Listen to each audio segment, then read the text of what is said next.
Good evening. I'd like to bring the Committee of the Whole meeting for Monday, January 14th, 2019 to order. My name is Bob Swanson. I represent the 5th Ward along with my counterpart, Alderman Craig Maladra. Starting out with item number 2, approve Committee of the Whole minutes from December 10th, 2018. Do I hear a motion? So moved. Moved by Alderman Marks. Second. Seconded by Bruno. Any discussion? Voice vote would be sufficient. All in favor? Aye. Yes. Just a point of order, all of the aldermen are present, and the mayor is attending via teleconference. He is away on business, but he is on the phone. Are you there, Mayor? Try that again. Try again. There he is. Thank you. We can hear you just fine. So the approval of the Committee of the Whole meeting from December 10th has been approved unanimously. Moving on to items of business. Item 3A, consider suspending the rules to permit Alderman Swanson to be the co-chairman for this meeting and to vote on all action items on this agenda. So moved. Moved by Bruno, Second. seconded by McGowan. Any discussion? All in favor? Aye. I abstain. 9-0. Passes. Item 3B, consider draft resolution authorizing purchase of 20 sets of personal protective clothing from W.S. Darley at an estimated cost of $42,200. So moved. Seconded. Moved by Marks, seconded by Alderman Kilberg. Any discussion? Do you want me to give a brief? Oh, I'm sorry. That's okay. So as stated, the request is for 20 sets of turnout gear at an estimated cost of $42,200. The National Fire Protection standard is that gear is to be retired 10 years after the date of manufacture. We received 3 quotes, and the recommendation is to make the purchase from W.S. Darley, who had the lowest quote, at $21.10 per set. Any questions? Alderman Bruno. Does the old turnout gear find a home someplace with small? Chief Antonori is here this evening, so I will let him address that question. Good evening. Yes. If it's under 10 years and it's the second set, we use it for the second set of gear, so we have a washable set. After 10 years, like last year, we have a place to donate it to that goes to needy fire departments in South America that have no turnout gear at all. Very good, thank Do you. the same thing this year. Alderman Kilberg. I believe we purchased, how many sets did we purchase? Was it 2 years ago? Last year, we purchased 25 sets. 25 sets. So we're going to be set here for quite a while now, right? This purchase, when we receive it, will have the department covered 95 to 98% of the turnout gear for 2 sets. So we'll just have normal maintenance. So we'll be buying approximately 12 sets a year from now on. Every 5 years, that'll be 60 sets, which will turn it over. Is that our, That's our target. that's our need? Okay. Yeah, so our plan is to have 0 to 5 years front line, 6 to 10 years second line, and then just keep rotating it like that. Okay, thank you. Sure. Any other questions? Thank you, Chief. Thank you. We have a motion, we have a second. All in favor, say aye. Aye. Any opposed? Motion passes. Item 3C, consider draft resolution authorizing the city administrator to enter into a contract with Walter E. Deutschler at a cost not to exceed $135,200 for fiscal year 19, and upon budgetary approval by the city council, not to exceed $735,800 for fiscal year 20, and not to exceed $503,400 for fiscal year 21. Stephanie, do you have a? Emotion. Oh, do we have a motion? So moved. Motion by Marks. Seconded by Radecki. And now Stephanie. Now I will. An introduction. Okay, so this request is authorization to enter into a contract to perform the sanitary sewer system evaluation.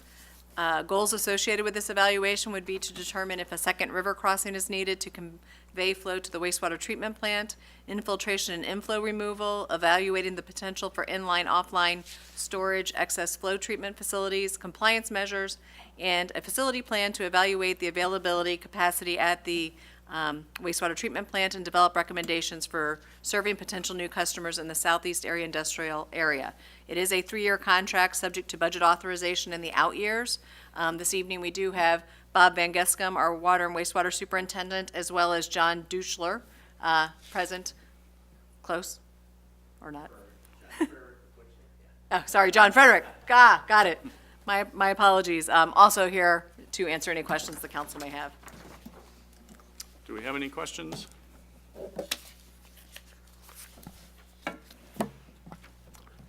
I've got a Oh, question. I'm sorry, Dean. They might need to answer it. I guess I had a question about, okay, we have one main right now, sewer main that services from the west. Is that what I can extract from this? There's one main crossing that we have that's at the end of South Street and River Lane that goes over to the water treatment, or excuse me, to the wastewater plant. There is another one that's a little bit farther up north, but it's not nearly enough size to warrant any. What's the primary, what's the diameter of that? The one that crosses the river right now at South and River Lane is a 20-inch. 20-inch, huh? Yeah, so we actually have it was designed this way as the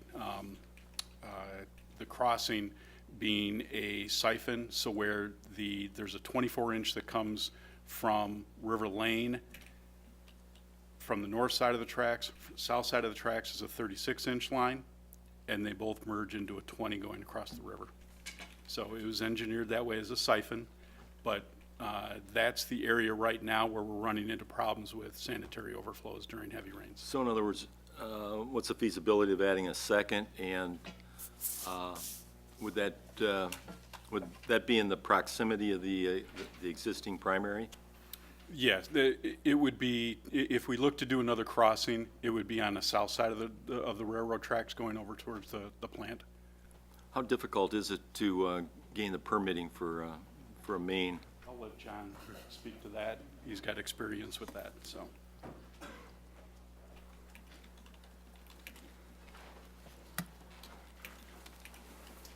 Hi, I'm John Frerick. We'll look at a few things. We'll look at either the river crossing. We'll also look at inline storage within the existing interceptor itself to maybe kind of attenuate peak flows as they come through. Then we'll also look at offline storage as a third potential option. As far as a river crossing, the permitting is extensive, but it doesn't take that. It's not impossible. We just completed one across the Fox River just south in Montgomery where we conveyed a 36-inch across, one bank to the other. So you just have to go through your joint application permit with Army Corps of Engineers, Illinois Department of Natural Resources, the U.S. Fish and Wildlife, and the Illinois Department of Natural Resources. Only 4 agencies. Only 4, and several others as well, so there's different agencies on each. So, but it is a kind of a process that will have to take a bunch of time. You feel as though that's where we're going to ultimately end up? Not necessarily. I guess we'll look and weigh the options as far as what the potential is for it. So, I think maybe long-term, there might be a couple different options where one might be short-term. We could deal something with the internal capacity that you have within the existing system, but maybe long-term you might need one. And it's just this kind of plan as we'll be looking at setting those long-term objectives. Thank you. Alderman Bruno. Thank you, Mr. Chair. I know it can be sluggish to work with one Illinois agency, let alone 4, but this particular project, if it came to that, would be to protect the river that they are in charge. So I would imagine they're incentivized to let that, to get that. Would that be fair to say? That'd be very fair to say. Thank you. Alderman McGowan. Thank you. That was partly my question. But in addition to the benefits of protecting the water of the Fox River, is there any other environmental impact as far as the work that's done when you are putting in new underground drainage pipes? Like, for example, in Montgomery, was there any environmental impact caused by the work itself? Pretty much any work that would be conducted would be a temporary impact, and that's what you mitigate against. So, yes, I mean, the different agencies look at that as far as crossing, would be done at half at a time. So again, to allow fish passage, various things. There might have to be a little mussel survey that you might have to remove mussels, or when you do block off part of it, you'll have to, before you dewater, you'll have to remove any fish that were happen to be captured inside that. So there are some things that each agency is going to look at and you'll have to mitigate.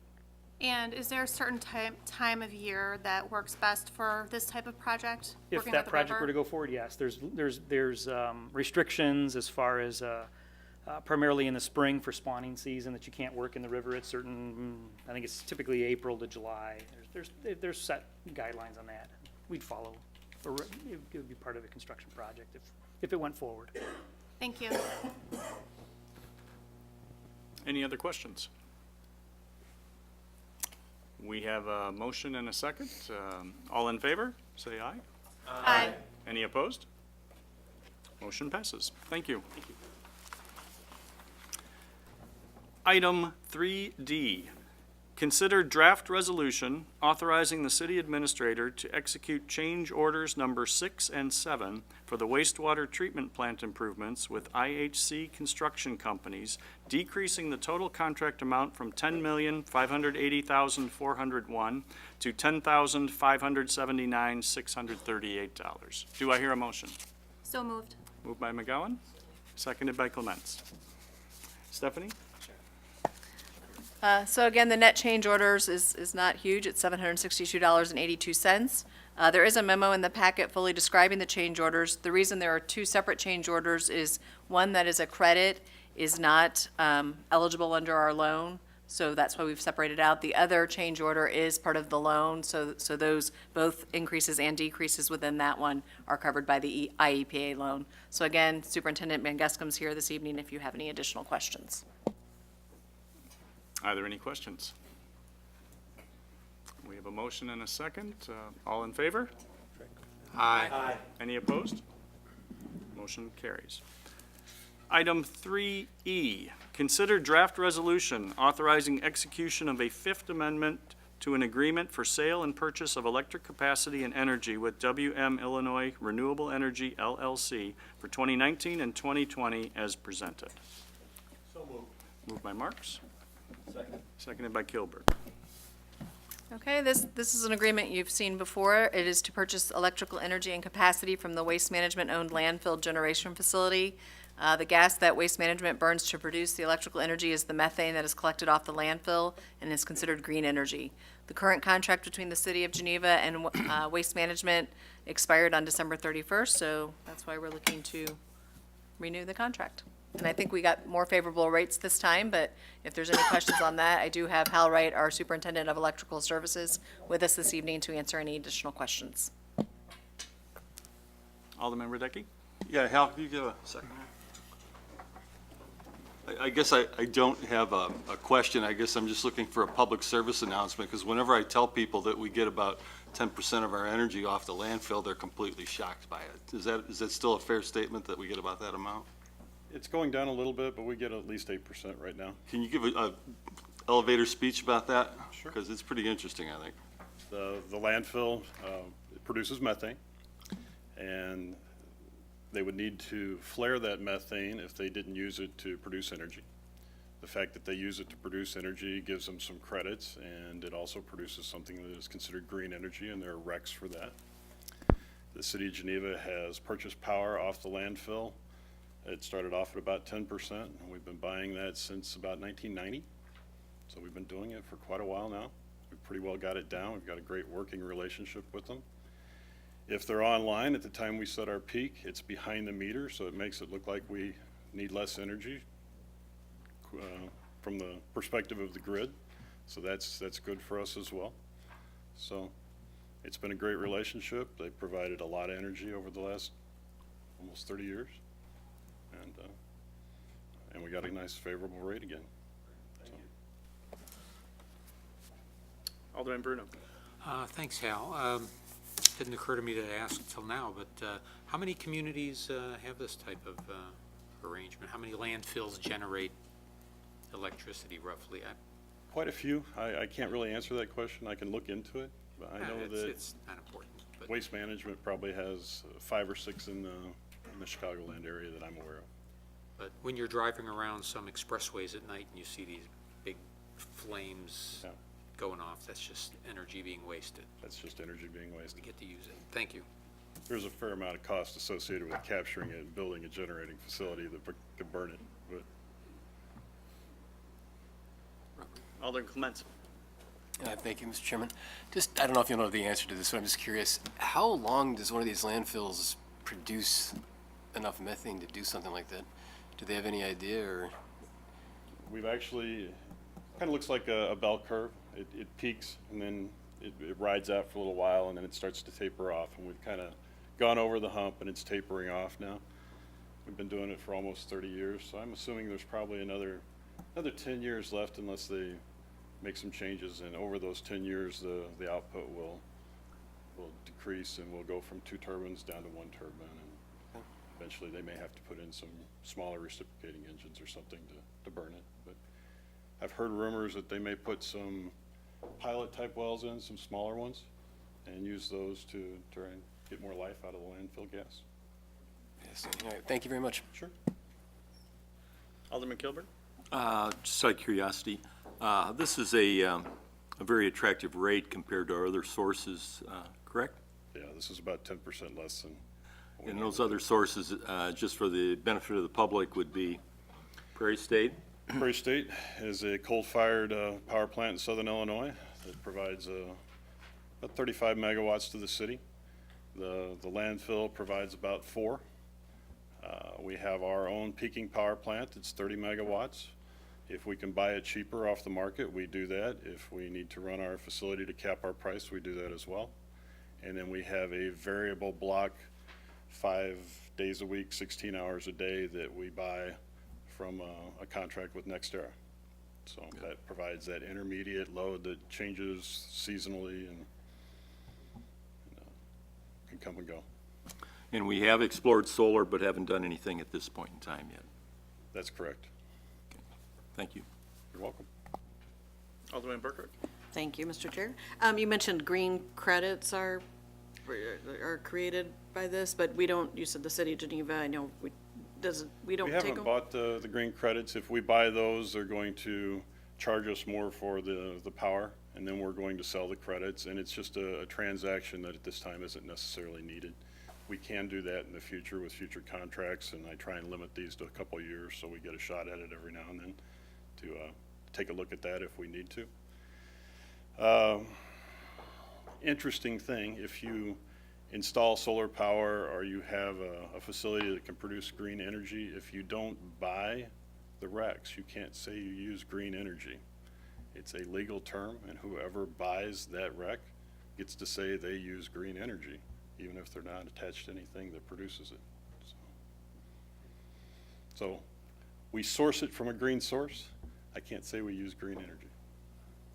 So those credits now are bought by someone else, or they sell them to someone else? Waste Management keeps them and they sell them, Gotcha. along with all the other facilities they have. Very good. We've done it in the past. We bought some of the RECs, and we went through the process and all the labor to sell it. For the small amount that we get, it's a lot of labor. Can imagine. Okay. Very good. Thank you. Sure. Any other questions? We have a motion and a second. All in favor? State aye. Any opposed? Motion passes. Item 3F, consider draft resolution authorizing bid award and contract for the purchase of an electric utility outage management system to Millsoft Utility Solutions in an amount not to exceed $65,000. Do I hear a motion? So moved. Second? Moved by Mark, seconded by Bruno. Stephanie? Okay, sure. The Electric Division has previously taken delivery of a Geographic Information System, GIS, as the first step in updating the system to implement to a digital platform. The outage management system, OMS, is the second step in this process.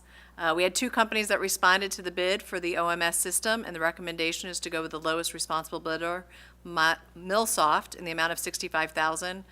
You may have noticed in their packet there was quite a difference between the two, and that's because Millsoft already has done part of the work that needs to be done, and the other one would have to basically start from scratch. So, again, we have our Superintendent of Electrical Services with us, Hal Wright, if you have any additional questions.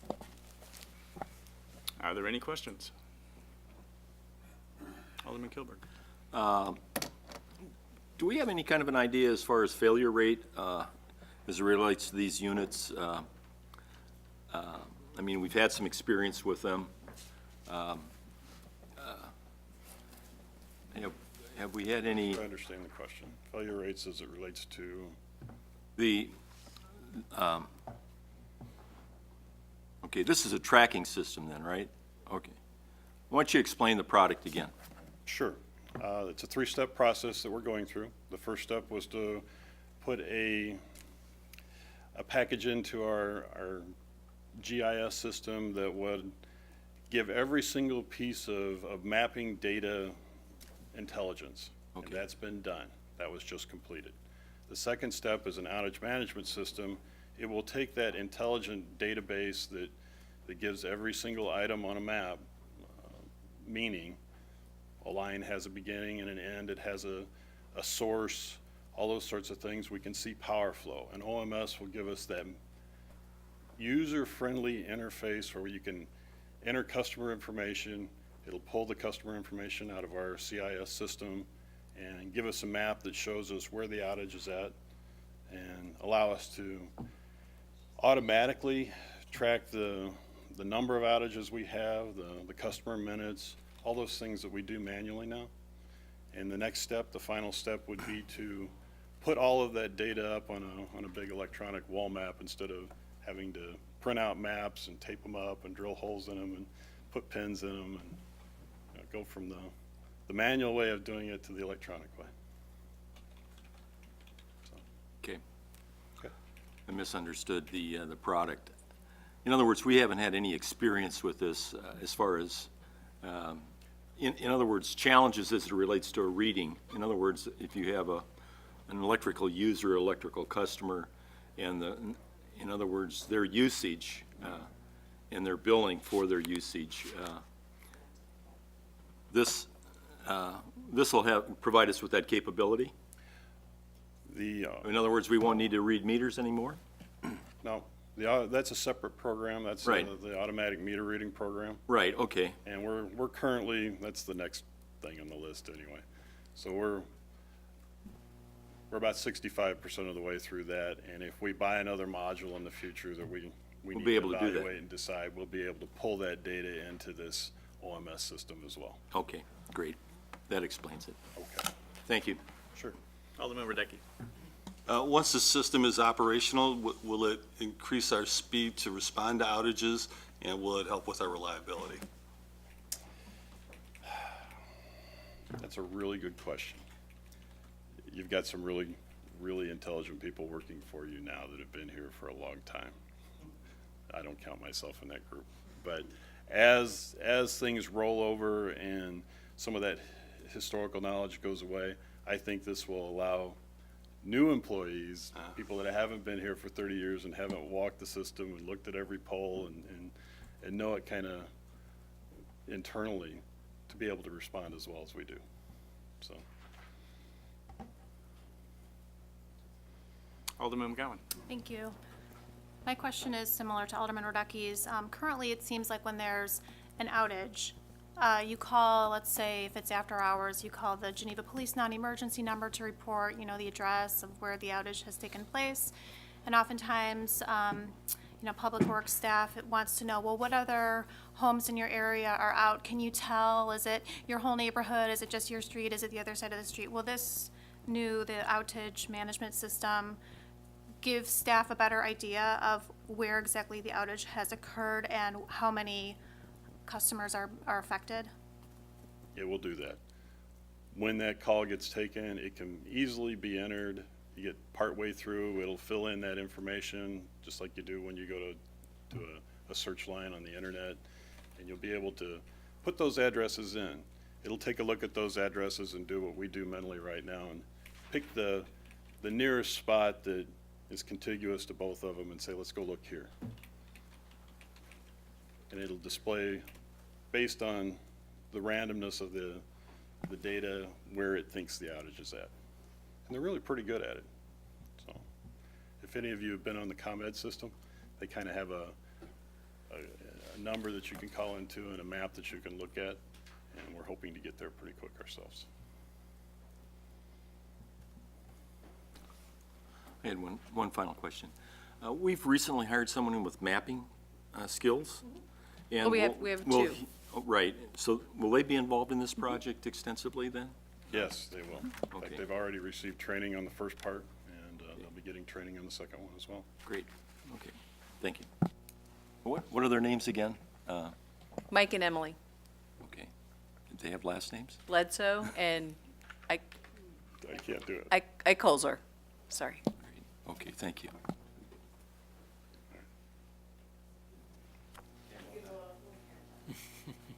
Any other questions? We have a motion and a second. All in favor, say aye. Aye. Any opposed? Motion carries.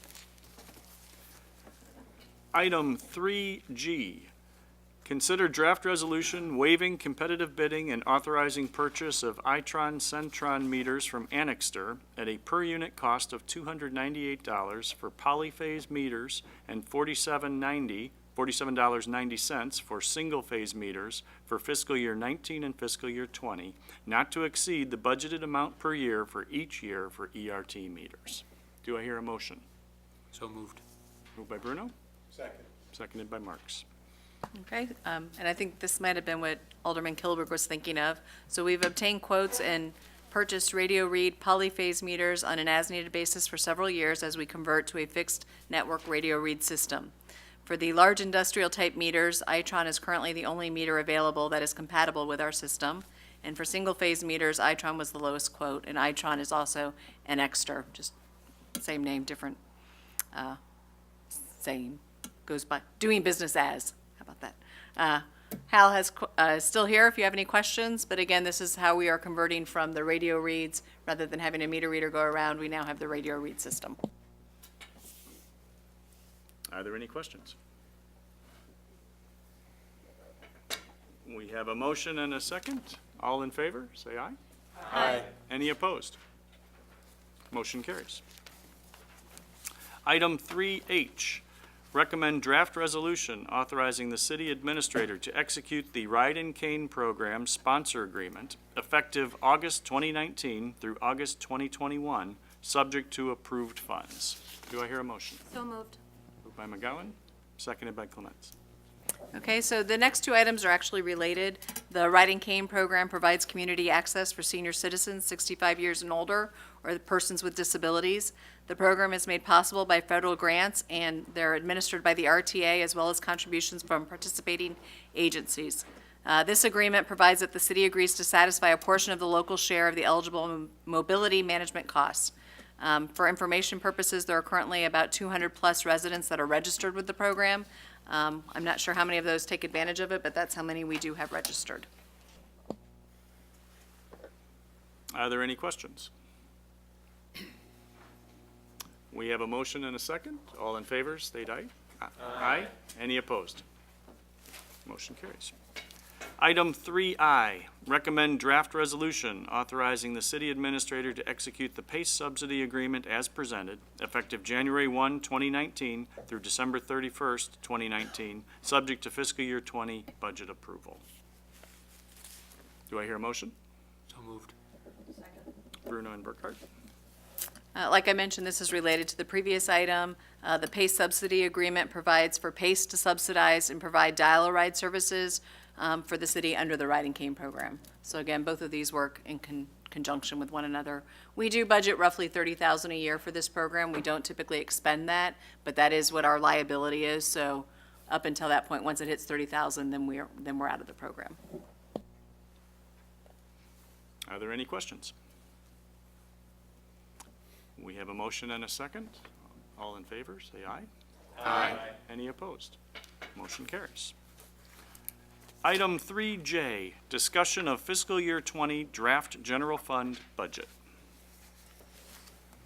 So move, oh, there was no move. As I mentioned last week, there's no formal presentation. This is really just a time that we could focus on individual funds. Next week, it'll be all the other funds, because there's a lot of miscellaneous funds, but with the general fund being the largest fund, we thought we would set aside time tonight if there are any specific questions. I would note that the questions that I have received to date have been posted on the city's website. So if you go to the city's website, under the budget documents, you will see all of those questions posted, along with responses. And they tie back to the packet, so you know what we're talking about. So the floor is open.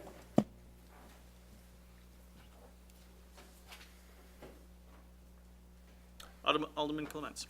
Thank you. I just have a simple question, actually, something that caught my eye.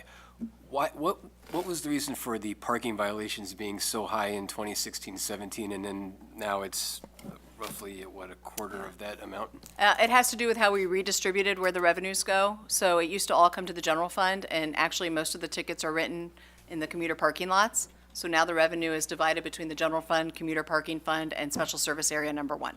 Thank you.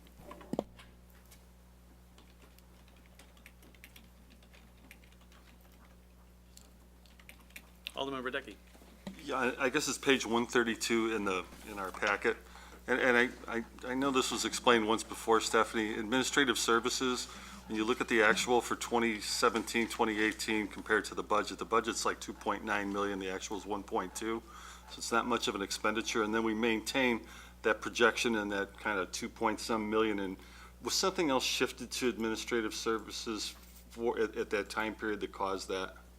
Yeah, I would have to dig in. I don't know if Rita knows off the top of her head, but I did, as I mentioned last week, Administrative Services has a division that is citywide services. So anything that is attributable to the general fund as a whole gets put into that one line item. And Rita, do you know the exact? And Rita, our finance manager, will give you the exact reason for that. So I'm sorry I don't have the page numbers that you're looking at, but if you go to the page before that, I believe, if you're in the Administrative Services Division. No. He's in the administrative, but the page before is a summary of the general fund. Just tell what you know. So the biggest differences are the transfers to capital projects. In the years past, we've not done that, and this year we have, so you see the big differences. I'll print them on top. 140. 140 in the packet? Thank you, Rita. So the transfers that you see at the bottom there, that's when we talked about how money comes into the general fund, but then we transfer it out for capital equipment, general capital projects. So you'll see that when the non-home rule sales tax revenue came in, we made big transfers to capital equipment fund. Got it. Thank you. Thank you, Rita.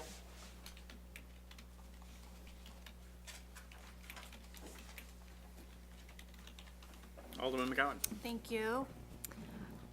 Speaking of transfers out, since I'm serving as the city council liaison to the Geneva Beautification Committee, I wanted to ask about the funding for that. It was funded $5,000, I believe, as recently as 2016, 2017 budget year.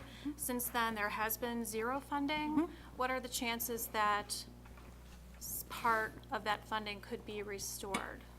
Certainly, that's up to the council. Right now, they still have a fund balance of roughly $30,000. So back when they stopped doing the transfers was because the council felt like they had some money in the coffers and they didn't need to expend that. What I will say this year, they did make a request to the city for some dollars to put some sprinklers in. Rather than do that, we actually put back in the summer help for the street department who can do the watering, but also do other projects, and we felt that that was better because where they wanted to add the sprinklers is where the East State Street construction project will happen, and it doesn't make sense to put in infrastructure when you're just gonna tear it out. So in lieu of actually providing that capital funding, we put back in the summer help that helps drives around with the water truck, watering the knuckles, and then also can do other work for the street department as well. Okay, thank you.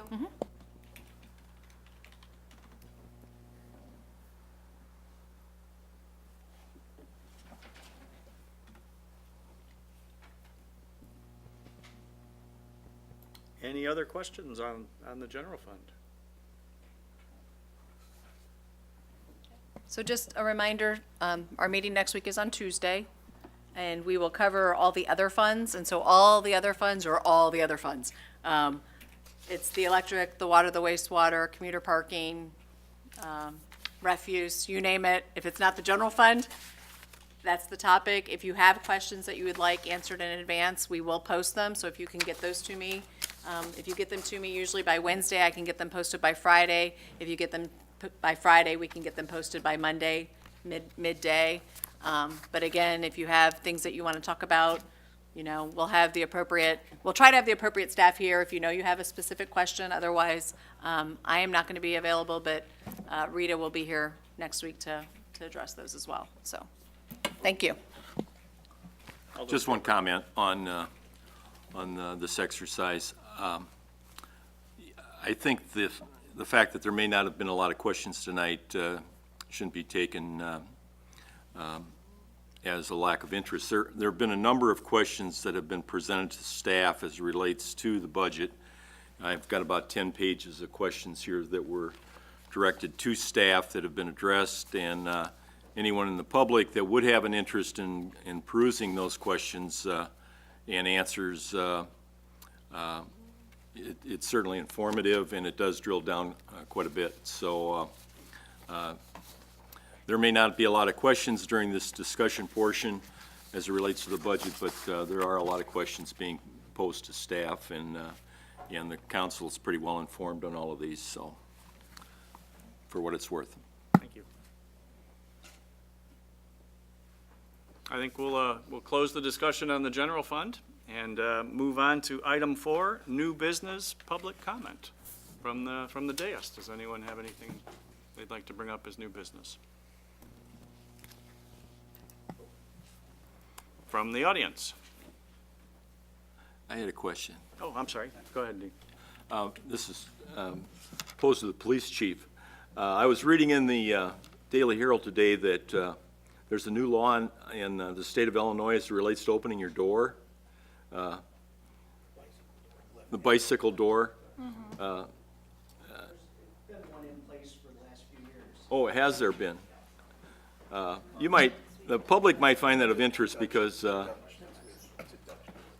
Dutch door is what I'm referring to protect bicyclers that are riding along parked cars, and a door might open. Right. I know I would have to do a little bit of research on it. I know there's over 240 new laws that came out January 1st, so I could definitely get the information. So in other words, could a resident actually be cited for using their left hand to open their door rather than their right hand? They could, technically. But Technically, okay. I don't think, that's not an issue we've had. Okay. In general, it doesn't seem to Okay, be. they said though that there have been in Illinois there were almost 300 accidents where doors were opened into cyclists. Okay, and I think Chicago definitely has Okay. a huge issue with it, not something that we see out here too often. Okay, good. Okay, well, I thought it was sort of interesting, so. That does advantage people that are right-handed, though. I guess it would, yeah. Okay. Alderman McGowan. Thank you, Chairman Swenson. Just wanted to send a reminder out to the public that this Saturday, January 19th, Women's March is taking place right here in downtown Geneva. The event is kicking off at 10 a.m. at the front steps of the Kane County Courthouse with a rally followed by the march itself at 10:30, and that will be along 3rd Street. So many people are expected to attend. I believe the estimate was around 3,000. This is open to anyone, not just women, but men, women, children. And I do believe that 3rd Street will be closed for that as well. So just an additional reminder to the city, to residents, to come to the march. Thank you. Thank you. Alderman Bruno. We sent out a news bulletin today, but for those that are interested in the house being relocated on East State Street, that will be, much of East State Street will be closed, at least 3 lanes, I believe, beginning 9 o'clock tomorrow morning. Thanks. That brings us to item 5 on the agenda. Oh, I'm sorry, McGowan. I was just, since Mayor Burns isn't here, I have to say, they're gonna be using helium balloons to move the house. So it should be very interesting. That's for you, Mayor Burns. Still there, Kevin? I certainly am, thank you. That brings us to item Oh, 5. excuse me, point of order. Oh, yes, sir. They will not be using helium balloons. Point of clarification. Thank you. That does bring us to item 4, or I'm sorry, item 5 on the agenda. Do I hear a motion to adjourn? All in favor? Aye. Motion carries. Thank you.